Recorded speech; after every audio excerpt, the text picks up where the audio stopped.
கடாயை வச்சு எண்ணெய் ஊற்றிக்கலாம்.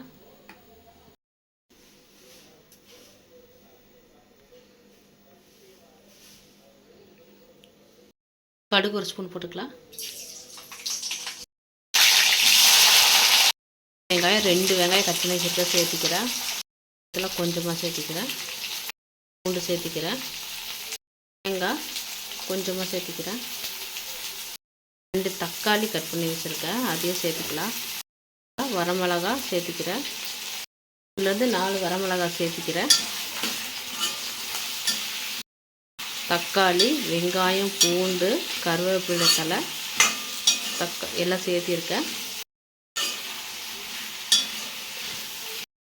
தக்காளி, வெங்காயம், பூண்டு, கருவேப்பிலை தழை, வரமிளகாய் இதெல்லாம் சேர்த்திருக்கேன். இதோட தாளித்து செய்கிறதுனால டேஸ்ட் நல்லாயிருக்கும். நம்ம நல்லா வதக்கி அரைச்சிக்கலாம். மிக்ஸி ஜாருக்கு போட்டு உப்பு தேவையான அளவுக்கு சேர்த்திக்கலாம். கலக்கி விட்டு ஆற வச்சு மிக்ஸி ஜாரில் போட்டு உப்பு போட்டு கிளறிக்கலாம்.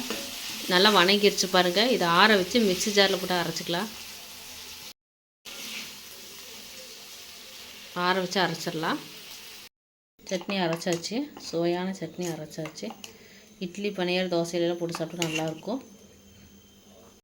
அந்தளவுக்கு தேவை அந்தளவுக்கு தண்ணி ஊற்றி அரைச்சிக்கலாம். நமக்கு பனியாரை ரெடி ஆகிடுச்சு. பனியாரத்தில் போட்டு சாப்பிட போகிறோம்.